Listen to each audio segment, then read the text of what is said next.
Sejam bem-vindos a mais um episódio do TMOcast, o podcast oficial da SBTMO. Hoje nós estamos as três reunidas aqui por conta de um evento que está tendo de Expert Meeting de Neuroblastoma. Então, aproveitamos a oportunidade para falar um pouco sobre o capítulo 14 do Manual do Jovem Transplantador, que lança uma pergunta que é o que precisamos saber sobre o TTTH em pediatria. Estou aqui com uma das autoras do capítulo, que é a doutora Adriana Seber, que trabalha no Instituto de Oncologia Pediátrica do GRAAC e no Hospital Samaritano, e com a minha colega de podcast, a doutora Andresa Feitosa, hematologista do Hospital Israelita Albert Einstein. E queria agradecer muito a honra de estar aqui com vocês hoje. Queria começar perguntando para a doutora Adriana quais são as principais diferenças entre o TMO pediátrico e o TMO de adulto. A senhora pode falar um pouquinho para a gente? Muito obrigada, Bia. Muito obrigada pelo convite para estar aqui com vocês. É uma honra estar aqui com a Andressa e com a Bia. E nós estamos para falar de transplante pediátrico, porque tem imensas diferenças do transplante na criança e no adulto. Não só as doenças que levam o paciente para o transplante, mas a intensidade dos condicionamentos em geral é única. Criança tem muito menos doença do enxerto contra hospedeiro do que adulto. Com sorte, tem menos toxicidade também, e é um enorme desafio, porque essas crianças têm várias décadas de follow-up. Então, a responsabilidade da gente tratando da criança é muito maior, porque eles vão viver mais 30, 40, 50 anos e precisam viver bem todo esse período. Então, tem várias diferenças. Falando então sobre indicações, porque as indicações são um pouco diferentes. Qual é uma indicação que você acha que é muito típica da pediatria, que não é encontrada em adulto, ou que é muito comum em adulto e não é tão comum em criança, porque talvez eles consigam resolver com tratamentos iniciais? Então, Andressa, quando a gente olha a estatística de transplante de adulto, nós temos a imensa maioria autólogo, principalmente mieloma, linfoma, e nos halogênicos a principal indicação é a leucemia mieloide aguda, seguido de falência medular, mielodisplasia e aplasia. Na criança, o câncer mais frequente é a leucemia linfóide aguda. Então, a primeira indicação, por isso a gente briga tanto pela irradiação corporal total, na criança a indicação número 1 é leucemia linfóide aguda. E dentre os tumores sólidos, o que adultos também não têm, são os neuroblastomas, que é o que a gente está hoje trabalhando aqui no encontro, tumores do sistema nervoso central, para não fazer radioterapia para essas crianças, para poder preservar o QI no decorrer do tempo, e tumores raros. No autólogo, por exemplo, retinoblastoma, um tumor intraocular que só tem em criança, e nos halogênicos, uma série de doenças raras. Então, as falências medulares congênitas, as mucopolissacaridoses, as imunodeficiências. Então, diferente do adulto, que tem 4, 5 no rol do que você transplanta, na criança tem várias páginas. São muitas doenças raras e que você tem o potencial de curar com o transplante de medula óssea. Então, é uma formação muito diferente do profissional. Então, Adriana, você mencionou e ponderou que realmente tratar de criança é pensar no pós-transplante a longo prazo. E na prática clínica, quais são as dificuldades de pesar benefício, a procura pela cura e a possibilidade de eventos adversos, efeitos colaterais de longo prazo e tardio? Como vocês fazem isso? É muito importante essa pergunta, e se a gente for para o principal exemplo na pediatria, que é a leucemia linfóide aguda, nós sabemos que a taxa de cura com radioterapia é pelo menos 20% maior do que sem a radioterapia. O pediatra detesta a radioterapia, porque isso vai ter implicação em ter catarata mais precoce, pode diminuir de alguma forma a inteligência da criança, embora hoje nas técnicas não seja drástico, mas pode diminuir, vai diminuir crescimento, ter efeito hormonal, a criança vai ficar menor. Então, tem uma série de deficiências que a radioterapia traz a longo prazo. Então, a gente não gosta de radioterapia, né, nesse balanço. Então, um fórum internacional que englobou vários países principalmente na Europa, mas diversos países, o Brasil está entrando agora com a liderança da doutora Liane Daut do Sul. Nós vamos entrar. O que se tentou fazer? Tirar a radioterapia. Então, se randomizou na pediatria fazer radiação corporal total 1.200 com etoposide, que é o que o europeu faz, versus fazer quimioterapia exclusiva para regime de condicionamento com tiotepa e busulfano ou treosulfano e fludarabina, que é um regime bem intensivo. E aí, o que se viu, esse ensaio clínico foi parado antes do seu término, porque as crianças tiveram 20% a mais de recaída. Isso a gente não quer. Então, foi fechado esse trial e agora está entrando o segundo, com a tentativa de não inferioridade, de diminuir a dose da radioterapia, de 1.200 para 800 centígrados. Só diminuindo ou fracionar mais? Não, mesmo fracionamento, porque se a gente fraciona em mais do que 6 sessões, isso diminui o potencial biológico de controle da doença. Então, a gente não pode. Quando você fraciona, existem protocolos pediátricos que fracionam 3 vezes por dia. Curitiba era um deles que fazia 3 vezes por dia. Só que, para mesmo efeito biológico, nesse fracionamento, a gente precisa aumentar para 1.350 centígrados, acaba dando na mesma. E queria também perguntar sobre as dificuldades do apno na criança. É um problema. Então, o aplo na criança tem os dois lados, a criança doadora e a criança receptora. Então, a criança doadora tem um dilema ético enorme de usar um menor para doar, principalmente se for para doar para os seus pais. A criança meio não tem muito opção, né? Quando vai doar para os pais. Então, no Brasil tem uma norma, que é uma lei que você precisa da autorização de um juiz, mostrando que aquele doador é o melhor doador possível para a pessoa. Mas, lógico que se tem alguém maior de idade, com a idade parecida com o paciente, a gente prefere para não expor um menor, né? E tem o menor receptor. Esse menor receptor, a gente tem uma responsabilidade enorme, porque o que a gente estava falando, que é que essa pessoa precisa viver por mais 50, 60 anos. E quando a gente doa a medula, nós sabemos, baseado em experiência com não aparentado, que a gente doa o tamanho do telômero também.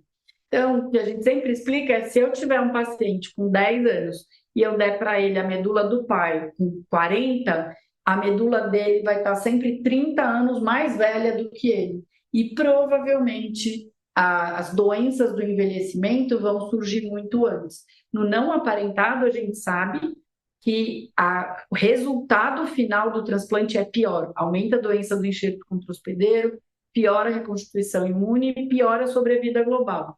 Mas na criança tem bem pouco demonstrado.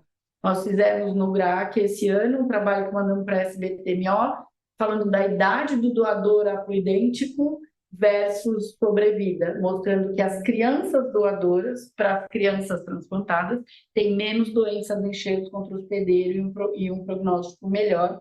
Então, vai ser bem legal no Brasil, uma experiência única, porque a gente tem dificuldade de acesso do não aparentado, né?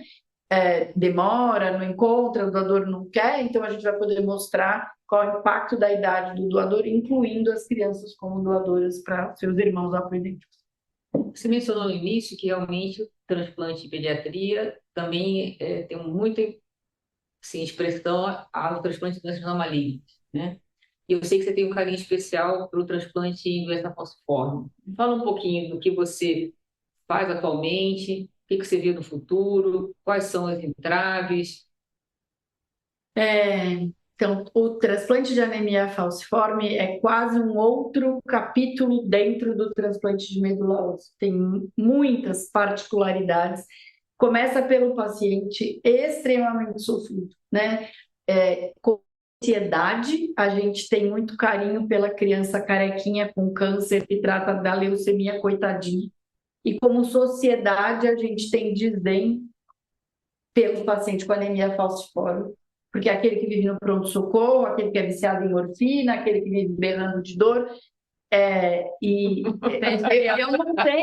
não tenho mais importante a gente reconhecer isso, né? A gente tem que reconhecer. Então, são crianças que têm muita dificuldade de acesso. Às vezes a gente recebe criança que teve AVC, que está em transfusão crônica, tem irmão e nunca foi tipado HLA.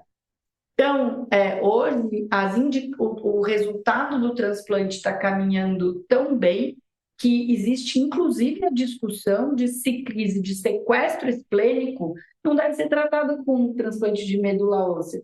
Para eu não fazer a esplenectomia numa criança de 2, 3 anos de idade, porque vai ter impacto até ele estar velho, porque para a vida inteira esse menino vai ter chance de sepse por encapsulado. Então, eu acho que a gente precisa enxergar o falciforme, cuidar, entender que, sim, óbvio, tem gente viciada em morfina, mas não é o ponto, né? Então, são trajetórias muito sofridas. E indicar todo mundo que está numa sala de transfusão e que é submetido à transfusão crônica ou que a hidroxiureia não controla as crises de dor, precisa ser avaliado por transplante de medula óssea. Nós estamos tentando 2 frentes, uma é que se faça bem o haploidêntico. Muitos desafios no haplo, porque nossas crianças são muito haloimunizadas. Nos hemocentros, eles recebem sangue deleucotizado e com fenotipagem estendida, mas no pronto-socorro da vida, quando tem dor, vai o que tem, é só BO, e aí eles são extremamente haloimunizados. Então, quando a gente faz reunião internacional e se apresenta os pacientes brasileiros, eles ficam de boca aberta. Como pode ter tanto anticorpo, que dificulta muito a realização do haploidêntico. Então, a gente está tentando a outra frente, que é tentar o acesso ao não aparentado. Quando a gente olha dados de população, a gente esperava que o Brasil se comportasse como o negro da América Central, que tem 15% de chance de encontrar um doador em baixa resolução no registro no NMDP, ou seja, quase nada, né? Mas no Brasil não. A gente acha em pelo menos 1/3, é trabalho do próprio Redome, 1/3 dos nossos negros ou das nossas misturas conseguem encontrar um doador Redome. E hoje, com a Ciclo Pop, você pode usar o protocolo de Aplo para um doador não aparentado com mismatch. Então, a gente está defendendo isso, já está na Conitec para tentar a aprovação e se possa pelo menos buscar um doador não aparentado para quem tem anemia falciforme e tem anticorpo, porque hoje é mais bem estabelecido o Aplo, mas se tem anticorpo e não, ou às vezes não tem doador, o não aparentado tem que ser uma opção. Então, ele é aprovado pela Conitec, mas não autorizado a busca. Acabou de ser submetido, não está aprovado ainda. Então, na lei brasileira, talassemia e falciforme, você não pode nem fazer busca de doador não aparentado. Quanto mais doar, quanto mais receber. Então, a gente espera corrigir isso, né? Porque a qualidade de vida dos pacientes transplantados, pelo menos nas nossas mãos, é muito melhor, infinitamente melhor do que antes de transplantar. Uma coisa que eu vivencio, assim, tem muitos poucos de pesquisa clínica no Brasil em transplante, diferente de mieloma múltiplo, leucemias, e menos ainda em pediatria. Geralmente é acima de 12 anos, ou geralmente mais ainda acima de 18 anos. Como é que você pensa, como eu sei que você faz parte da diretoria da Sociedade Brasileira de Transplante, é muito engajada, como a gente pode tentar mudar esse cenário, quer dizer, ampliar a pesquisa clínica na área de transplante para a população pediátrica? André, há muitos anos a gente tentou, quando eu comecei no GRAAC, a gente tentou fazer protocolo de pesquisa para transplante de neuroblastoma, lá no GRAAC. Então, com indução, porque a gente sabe que é um grande desafio que a gente está discutindo hoje. Então, é um grande desafio, as crianças ficam muito doentes, têm dificuldade de controle da doença. A gente tinha um protocolo aprovado, incluímos as crianças, e na análise interina do Comitê de Ética, eles mandaram fechar o protocolo, porque o Comitê de Ética entendia que se um protocolo estava sendo feito, um protocolo de pesquisa para transplante, o dinheiro de pesquisa, que é óbvio que não existe, tinha que pagar pelo transplante. O que é um absurdo, claro que não. E aí, pelo menos na ética da Unifesp, nunca mais a gente conseguiu aprovar absolutamente nada. Então, o que se faz hoje, que é o que a gente faz no consórcio do Vanderbilt. Todo mundo transplanta como serviço. Eu transplanto o que está na lei e pode transplantar. E aí a gente faz o levantamento retrospectivo, como se fosse um registro, porque para registro aí não tem esse problema. Mas é uma deficiência grave no Brasil. A gente tinha que poder fazer como pesquisa clínica, sem dinheiro de pesquisa, porque eu estou fazendo um serviço para o paciente. Nenhum dinheiro de pesquisa de indústria do mundo vai pagar por transplante de medula. Então, isso não cabe, né? Bom, tem mais uma pergunta, Bia? Eu queria só finalizar hoje com uma pergunta. Eu queria perguntar como vocês fazem o segmento a longo prazo desses pacientes, como que vocês... Então, pediatra não vai dar alta, não. A gente tem muita dificuldade. Tem um gargalo que, como Sociedade Brasileira de Transplante de Medula, a gente precisa levar à frente, que é que não existe um CID de eu fui transplantado ou eu tive câncer e, portanto, o meu controle de saúde no longo prazo é completamente diferente de alguém que nunca teve nada. Então, a gente não tem acesso à avaliação cardiológica, à avaliação de carótida, a todas as avaliações que esse paciente precisa, depósito de ferro, a gente precisa de um monte de avaliações e de acompanhamento que não tem no SUS. Então, existe um movimento de que vocês têm que dar alta para o paciente, para o sistema de saúde. Mas o sistema vai cair, o paciente vai cair num sistema que não está pronto, que não está, mas isso acho que é o trabalho da gente. A gente que cuida do paciente, que trata do câncer, que transplanta, a gente precisa criar o ambulatório de especialidades de alguém que já teve câncer, que já fez transplante, que já São survivors. que é sobrevida livre de eventos. A gente tem esses programas a longo prazo, mas são ligados aos centros de transplante. E um centro pediátrico, quando você tem 50 anos, você não consegue mais entrar, você não tem acesso, o cirurgião não vai, não te aceita. Então, é bem complicado e eu acho que a gente, graças a Deus, precisa enfrentar. Isso é um bom problema. Então, os pacientes estão sobrevivendo, a gente tem cada vez mais sobreviventes, a gente precisa enfrentar isso. Então, você que está interessado em transplante, é o jovem, viu que tem um campo enorme, falta de trabalho não haverá. Com certeza. Espero que tenham gostado dos desafios que a Adriana colocou aqui. Aproveito também para convidar para o Congresso Brasileiro de Transplante de Medula, que vai acontecer em Salvador, de 19 a 22 de agosto. E muito obrigada por acompanhar a gente até aqui. Esse é o TMOcast, nosso podcast oficial da Sociedade Brasileira de Transplante de Medula Óssea. E continue acompanhando a gente, que a gente sempre traz informação de qualidade. Obrigada. Obrigada, pessoal. Obrigada a Obrigada, vocês duas.